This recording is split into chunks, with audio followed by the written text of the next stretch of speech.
안녕하세요. 최용기입니다. 저는 36년간 공직에 있다가 지금은 한글학교 평의원이면서 세종대왕 생가 복원을 꿈꾸는 사람들의 공동대표로 일하고 있습니다. 오늘 제가 말씀드릴 내용은 한글 마루지 사업을 확대 추진하라는 내용입니다. 제가 현직에 있을 때 이 사업은 국립국어원이 서울시와 함께 추진했던 그런 내용인데, 지금 그 장소를 다른 것으로 바꾼다고 하니까 사실은 굉장히 제가 좀 서글픈 마음이 듭니다. 이제 제가 서울시장에게 요구하겠습니다. 한 4가지 정도를 말씀드리겠습니다. 첫 번째는 이 한글 마루지 사업도 대단한 사업이기 때문에 당초 이 마루지 종합 계획대로 한국 상징물로 재조성하자는 겁니다. 제가 앞에서 예시를 했던 한글 자모 글자탑이나 한글 문자거리나 새로운 어떤 그런 마루지 사업을 더 확대를 해야 되지, 이거를 다른 걸로 대체한다라고 하는 것은 있을 수가 없습니다. 조선왕기 때 우리 33인은 목숨을 걸고 우리 말과 글을 지켰습니다.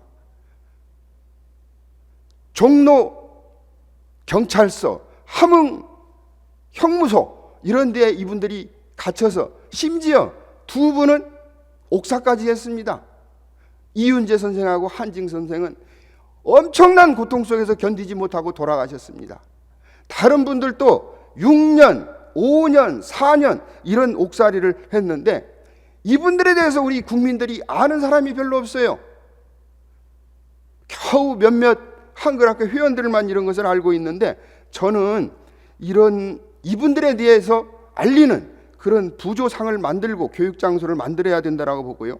그 다음에 오늘날 우리가 너무나 혜택을 많이 보고 있는데, 우리말 큰 사전 몇 년 전에 이게 보물이 됐는데요, 지금처럼 뭐 컴퓨터가 있었던 것도 아니고 이 우리말 큰 사전을 만들기 위해서 전 국민을 대상으로 해서 표제어를 찾고, 여기에 대해서 우리 사전을 만드는 사람들은 직접 손으로 이것을 다 풀이를 하고, 일제는 이 큰 사전을 만들었다고 이분들을 다 옥에 가뒀습니다. 정말 어이없고 황당한 일이죠. 일제가 패망하면서 이 사전까지 이 사람들이 가지고 가려고 했는데, 다행히 이게 우리 서울역 창고에서 이게 발견이 됩니다. 이 사전을 가지고 오늘날 우리가 지금 우리 말에 대해서 어원도 알고 뜻풀이도 알고 있는데, 이런 것을 알리는 그런 장소로서 이 교육장이 돼야 된다라고 보고요. 주시경 선생님은 우리 국민들이 다 아시는 바와 같이 우리의 최고의 국어학자이면서 최초로 이 우리 말과 글을 연구하고 우리 말을 전파한 그런 분입니다. 너무나 짧게 30대 요절을 돌아가시고 말았는데, 이 주시경 기념관과 교육관을 새로 만들고 주시경 선생이 최고의 국어학자라는 모습으로 인물상도 만들고 이분에 대해서 기리는 사업을 계속해야 됩니다. 주시경 선생을 또 이야기하자면 그분을 또 가르쳤던 미국인 호머 헐버트, 이분에 대해서도 이분이야말로 선교사 영어 선생으로 왔지만 우리 한글을 빛낸 분입니다. 이분의 한글 연구 작업도 새롭게 알려야 됩니다. 아는 분이 별로 없어요. 헐버트 박사에 대해서. 이분에 대해서 우리 국민들이 재조명하는 그런 사업도 해야 됩니다. 그리고 최근에 제가 활발하게 활동을 하고 있습니다마는 세종대왕 생가복원 왜 이리 가만히 있습니까? 다른 분들 기념관은 열심히 만드는데 세종대왕 기념관을 왜 이렇게 등한시하고 있습니까? 생가복원을 만들고 이분에 대해서 업적을 알리는 일을 해야 됩니다. 저는 국회에서 그런 국회의원들을 모아놓고 그런 얘기를 했습니다. 세종처럼 지도력이 강한 분이 또 있을까? 흔히 요새 외래어로 리더십이라고 하는데, 세종과 같은 분이 또 나온다면 저는 이 나라는 정말로 강대국이 되리라고 생각합니다.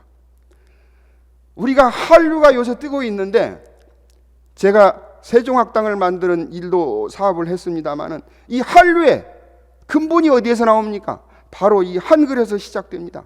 지금이야말로 전 세계에 알리는 가장 좋은 기회입니다. 외국인들이 지금 한국어와 한글을 배우기 위해서 지금 88개국 256 교육장에서 20만 명이 지금 우리 한국어를 배우고 있습니다. 이렇게 좋은 호기를 우리가 놓쳐서는 안 됩니다. 제가 또 하나 오늘 중요한 것을 가지고 왔는데요. 훈민정음은 세종대왕이 만들었지만 한글이라는 이름은 조선어학기 때부터 쓰기 시작했는데 우리 주시경 선생님이 그 이름을 만들었다라고요. 1910년대. 오늘 제가 가지고 온 책은 최근에 훈민정음을 알리는 일을 하고 있는, 조금 이따 발표를 하겠습니다마는, 김수롱 박사가 이 훈민정음 해례본을 전 국민이 함께 읽자라고 하는 이 책을 내고 지금 현재 교육 사업을 하고 있습니다. 제가 이 내용을, 이게 33쪽, 30석장 66쪽인데 그 중에서 56쪽에 나와 있는 하나만 여러분들께 말씀드리겠습니다. 김수롱 박사는 이 번호를 여기에 보니까 1번부터 한 400 몇 번까지 매겼는데, 여기에 지금 제가 오늘 여러분들께 말씀드릴 이 내용이 300번 번호를 이렇게 부여를 했더라고요.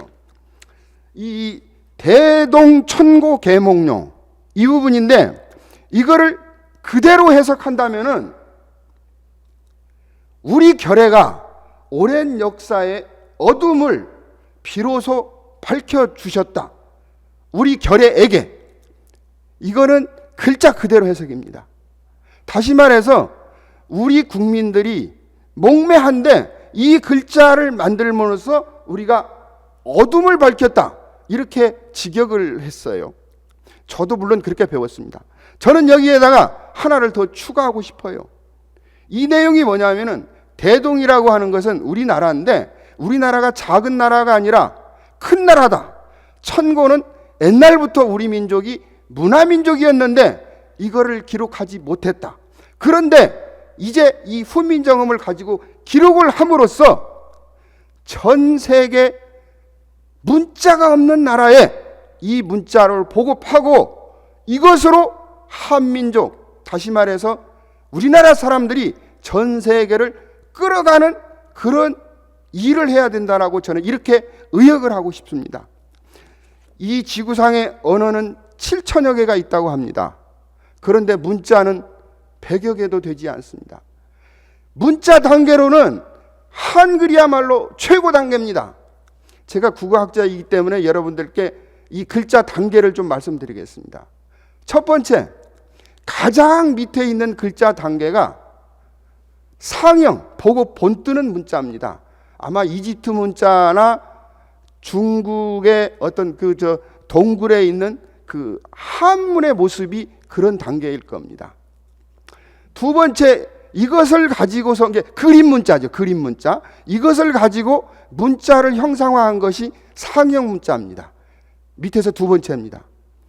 세 번째는 음절 문자인데, 음절 문자는 일본의 가나와 같은 그런 문자입니다. 물론 우리 한글은 음절 문자이면서 또 하나 그 윗단계인 알파벳, 우리가 흔히 영어라고 하는데 이 알파벳은 발음을 그대로 가지고 있는 음소 문자라고 하죠. 그러니까 한글은 지금 음절 문자이면서 음소, 표음 문자인데 여기에 하나 더 나갔습니다. 그게 뭐냐? 바로 우리말로 옮기기가 조금은 어려운데 자질이라는 겁니다. 같은 음소인데 음소를 가지고서 우리는 소리가 다르고 발음이 다르고 의미가 달라지는, 제가 예를 하나 들어본다면 달, 탈, 딸. 근데 영어에서는 같은 음소 문자인데 이거를 구분이 안 돼요. 그냥 다른 낱말을 씁니다. 다른 문, 다른 마스크, 다른 더터. 그런데 우리말은 그 음소의 가장 작은 알갱이 하나를 가지고 구분을 한다라는 거예요. 이거는 한글밖에 없습니다. 다시 말해서 글자 단계에서 가장 꼭대기에 있는 거죠. 이런 것을 전 세계인들한테 알려야 되는데 전혀 알리지 않고 있다라는 거예요. 그래서 서울시장님도 이런 것을 좀 알고 왜 우리가 여기에 마루지 사업을 했는지를 기억을 해주기 바랍니다. 세 번째는 지금 주시경 마당에 있는 주시경 선생과 호머 헐버트 박사 조형물이 엉망진창입니다. 왜 그런 줄 아세요? 최근에 고속전철 환풍기 공사로 이 주시경 마당을 다 파헤쳐 놨습니다. 관리도 안 하지만 여기에 찾아가는 사람도 없어요. 최고의 국어학자인 주시경 선생이나 헐버트 박사 조형물을 새로 여기에 걸맞게 만들고 한글 문화 상징거리로 조성해서 이곳이야말로 최고의 한글 공원이라는 것을 알렸으면 좋겠고, 공원 안내 표지판도 새로 만들어야 됩니다. 보이지도 않아요. 10년 동안 관리 한 번도 안 했어요. 참 안타깝습니다. 이게 볼 때마다 저는 제가 거기를 지날 때마다 손수 제가 이렇게 먼지도 털어내고 손수건으로 닦기도 하지만 이건 한계가 있습니다. 정말로 서울시가 이런 것을 조성했다라면 관심을 가지고 좀 이걸 새롭게 제작해 주시기를 바랍니다. 네 번째는 2005년에 우리가 국어기본법을 만들었는데 가장 대한민국인 수도 여기에서 이 국어기본법을 지키고 모범을 보여줘야 되는데 그렇지가 않아요. 한글이 태어나고 세종대왕이 태어난 이 서울시, 여기에서 이 국어기본법을 지키고 한국인의 자존심도 살리고 우리의 자긍심도 심어줘야 됩니다. 다시 말해서 한글을 바로 쓰고 또 간판도 새로 만들고 5개 광고물 관리법도 지키고 최고의 모범도시가 돼야 되는데 서울시가 그런 거를 하고 있지 않아요. 국어기본법에 보면 국어 책임관을 두도록 되어 있는데 2005년 만들 때 한 번 국어 책임관을 두었다가 지금은 이름도 없어요. 우리나라에 법률이 있는데 민주국가인데 민주시민은 법률을 지켜야 되죠. 그런데 서울시가 바로 이거를 가장 모범적으로 실천해야 되고 세종대왕이 태어난 통인동 자문 거리를 한글길로 바꾸고 그곳만이라도 한글 간판을 쓰고 이 광화문 주변도 한글로 바꾸어 주었으면 좋겠습니다. 다시 말해서 국어기본법과 5개 광고물 관리법을 잘 지키는 모범 도시가 되도록 서울시장은 관심을 가져주시기 바랍니다. 자, 이 글자마당인데요. 이 글자마당은 제가 국립국어원에 부장으로 있을 때 이거를 만들어서 서울시에 주었습니다. 정말로 이 글자마당은 저는 한 달 이상 심혈을 기울여서 3개의 문장으로 만들어서 이거를 주었는데 지금 제가 봐도 이런 문장 다시 만들기 쉽지 않아요. 그런데 이거를 글자마당 바닥에 깔아놓고 아무도 보는 사람도 없고 발로 짓밟고 다녀요. 제가 아까 얘기했지만 글자는 신성시 드는 곳입니다. 제발 이것도 새로 좀 잘 제작을 해서 여러 사람들이 볼 수 있는 곳에 좀 크게 좀 만들었으면 좋겠다는 이야기를 하고 싶고요. 뒷부분은 이게 사진 자료인데 지금 이 그 글자마당을 만들었던 그 위치 바로 여기에다가 지금 감사의 마당으로 바꾼다고 하니까 이 부분을 저는 손대지 말고 이 부분을 더 다듬어 주기를 바라겠고요. 그 다음에 제가 지금 여기 글자마당에 있는 몇 가지를 가지고 왔는데 이 담당자가 글자마당을 어떻게 만들었느냐, 1m도 되지 않는 50cm 정도에 드는 데다가 마치 의자처럼 만들어 놨어요. 아이들이 거기서 뭔지도 모르고 음식을 먹고 물을 흘리고 이러고 있어요. 이게 무슨 놀이터입니까? 정말 답답할 뿐입니다. 조선어학회 순환 수모찹도 마찬가지입니다. 서울시에서 만들어서 한국 정부, 얼마 전이 아니죠. 지난해 한글날에는 유인촌 장관이 와가지고 이렇게 좋은 것을 만들어가지고 왜 이렇게 알리지 않았느냐? 사실 이거는 대한민국 정부가 함께 가야 될 곳입니다. 그 다음에 이 지금 아래쪽에 보면은 이 그 주시경 마당 안에 있는 주시경 헐버트 부조상인데요. 작년에 여기 지금 이대로 대표님 또 우리 김수롱 원장님 저 셋이서 이 부분을 봤는데 정말로 지저분합니다. 깨끗하게 이것을 바로잡아 주었으면 좋겠고요. 그 밑에 오른쪽에 이 글자마당입니다. 여러분 이게 보입니까? 전혀 보이지도 않고 흙으로 범벅이 되어 있습니다. 제발 이런 것을 좀 바로 관리를 좀 해주었으면 좋겠고요. 이 앞에서 제가 말씀드리지 않았던 이 마루지에 대해서 한마디만 하고 마칠까 합니다. 마루지는 외국어인 랜드마크, 이거를 지금 우리말로 바꾼 겁니다. 마루라고 하는 것은 두 가지, 세 가지 의미가 있는데, 첫째, 으뜸이라는 의미가 있고요. 두 번째는 중심이라는 의미가 있습니다. 물론 뭐 이것을 어떤 분들은 등성이의 어떤 산 꼭대기 이렇게 표현하는 분도 있는데, 이 마루라는 이름을 국립국어원에서 순화어 다듬은 말로 만들 때는 중심의 의미로 썼습니다.